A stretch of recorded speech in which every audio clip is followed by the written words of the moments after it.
What's going on, folks? Ted from Immersion here, and I'm going to start off by saying if you haven't subscribed to the channel and you do appreciate up-to-date news coverage and things like that, I highly suggest you do so because something like this caught me by surprise, but hey, here we are. So if you're familiar, there is the Dragon magazine, or Dragon Plus as it's called, which is a digital version of the old paper zine from back in the day. Now, issue 38 came out a while ago, but Wizards sneakily went in and updated it to give us new information on not only Strixhaven, Wild Beyond the Witchlight, but also Fizban's Treasury of Dragons, which was not an article in the magazine when it released earlier in the week, or earlier in the month, rather. But, funnily enough, I go out and make a speculation video, and we immediately get news about what's going to be in it. And, to my, I guess, credit, I don't know, some of the stuff that I suggested is actually going to be in the book.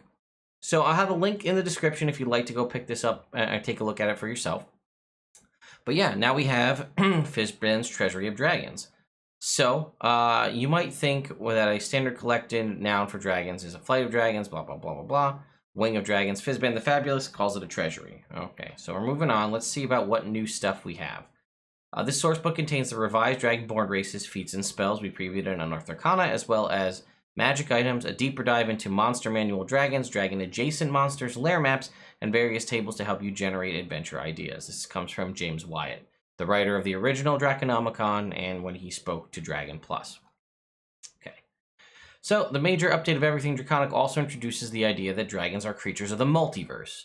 James reveals that every dragon on every world in the material plane has echoes on other worlds. We've heard about this as the concept of dragon sight and eventually becoming a mythic creature known as a great worm.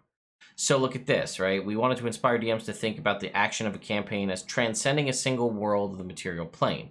For example, when a dragon becomes a Dracolich, it has repercussions on all echoes of the world. Look at this. Remember I was talking in my speculation video about the dragon, all of the dragon deities and things like that in Pantheon? Dragons such as Chronepsis and Asterinian, who are identified as dragon gods in past editions of the game, are great worms who have transcended the limitations of single world in the material plane and united their energies across multiple worlds to become more godlike. So I don't know if that means they're actually technically demoting them from god status to make them great worms. That's kind of what it sounds like to me, but I guess we'll find out when we get it, but let me know in the comments what you think. All right, so he's kind enough to take us through Fizban's, and here's the breakdown of the different chapters. So chapter 1 is the character options. Revised Dragonborn races, Way of Ascendant Dragon Monk, and Drake Warden Ranger. Listen to this, though, and then I think about where we're at. Some of the feedback on the dragon subclasses said, I want a dragon-flavored blank, where blank is just about any other class in the player's handbook. Therefore saying, in the feedback, everybody wants dragon-based classes. It's clearly known why only 2. But then they go on to say there's a limit of the amount we can provide, that we've included a table to spur players' imaginations to help give them the character. But this is not what we want, but this is what we're going to get, unfortunately. If you want to play a dragon-themed warlock, for example, you could play an Archfey warlock whose patron is a Moonstone dragon, a new kind of dragon that's tied to the Feywild. Now here it says specifically it is a new kind of dragon tied to the Feywild. This also might be the clarification. We'd heard Gleamstone and we'd heard Moonstone. Seems like Moonstone is the definitive answer. Someone had also referenced on my speculation video that in the original Draconomicon in 3.5, ethereal dragons, the planar dragons, were also referred to as Moonstone dragons, but this apparently is, quote, a new kind of dragon. If you want to be a dragon cleric, you can worship Bahamut or Tiamat. Maybe you're Eberron, you have a dragon mark. You might decide that you've gained your powers when you found a dragon claw that you now use as your spellcasting focus. Yeah, that's great, but that's not what anybody wants. It basically, you have feedback saying that everybody wants dragon subclasses, and you gave us 2. Arguably, I would say probably the monk and the ranger are the ones people are clamoring for the least. I hear the most from what I've seen for a Circle of the Dragon Druid, possibly having something form of dragon shape, and then the Dragon Pact Warlock. But, you know, I'm sure people would want to have a Dragon Domain Cleric and a Path of the Dragon Barbarian and so on. But either way, they're going to give us, here's how you could do it without actually giving us examples. All right, moving on. Without actually giving us content. They give us examples, but Chapter 2 contains a handful of new spells, most of which we previewed. Now it says most of which we previewed in Unearthed Arcana. It also contains new magic items that have ties to dragons.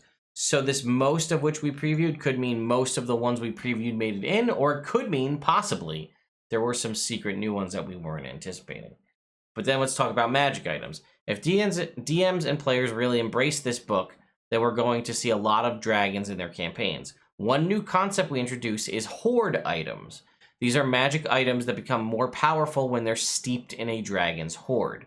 If you find an item in a blue wormling's horde, for example, and then several levels later, you use that item to kill an adult red dragon and you steep it in that horde, it may become more powerful because it's the horde of an adult dragon.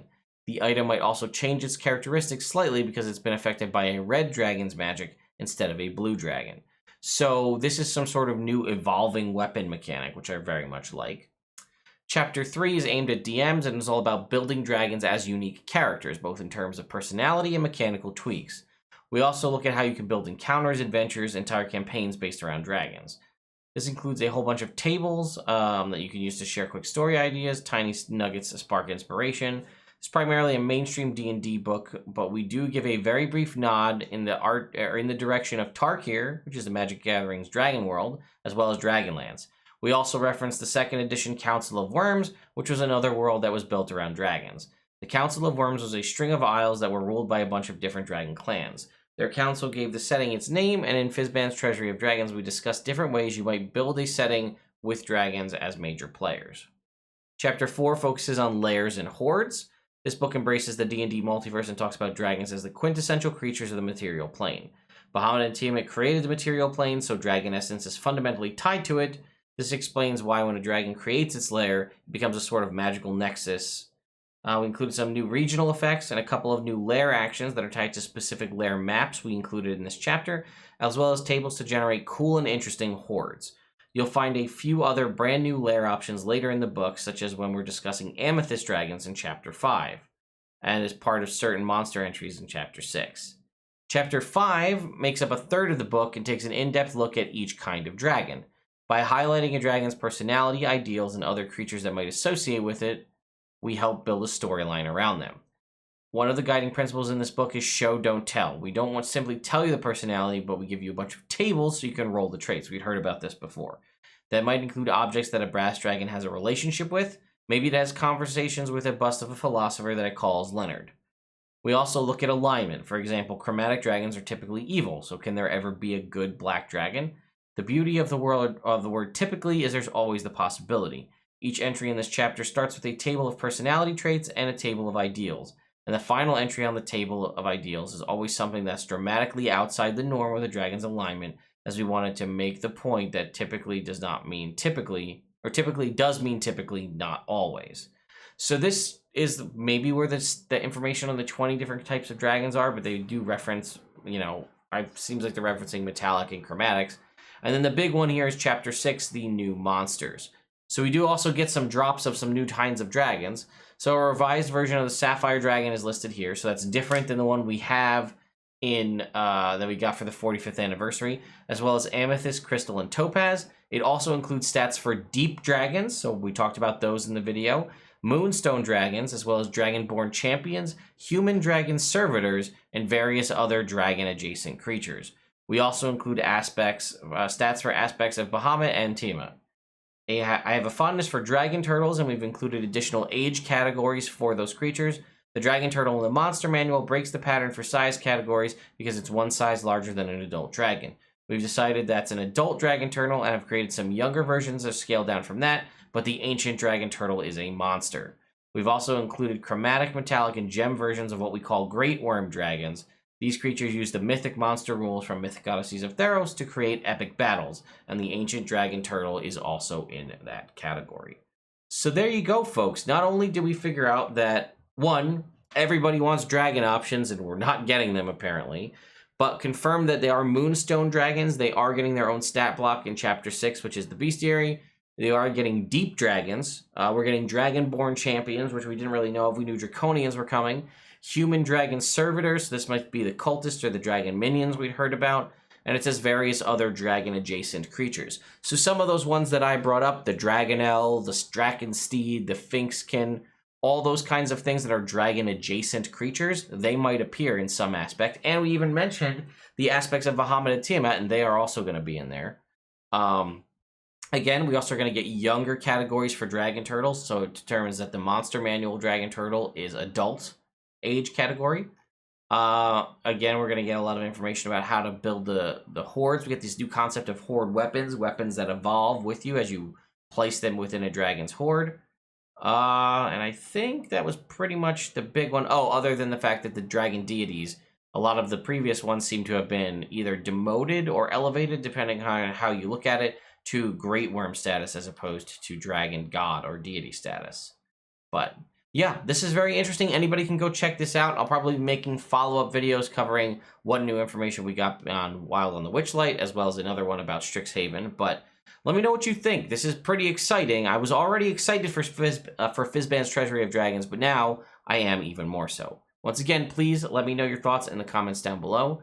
Thank you all so much for watching, and I'll see you next time.